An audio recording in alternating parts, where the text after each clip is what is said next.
Nanlumpia nga rin mga kamangyan dahil gumamit ho kami ng papaya at malunggay. Huy!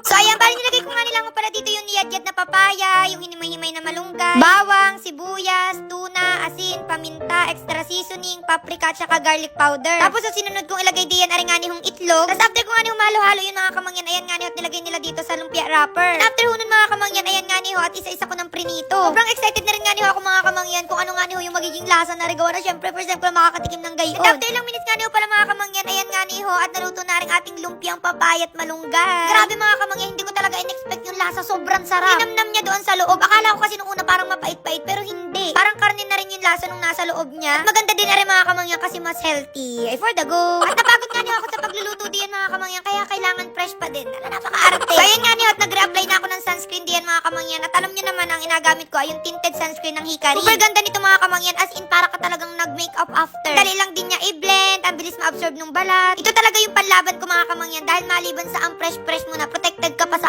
araw. Kasi nga niyo meron na ring SPF 50 PA+++++. At basta Hikari mga kamangyan, hindi sila basta-basta nagalabas sa market ng product. Talagang inapag-aralan nila ng bonggang-bongga. So minute man o umulan din sa bahay kubo mga kamangyan, ako gamit-gamit namin yan. For the go.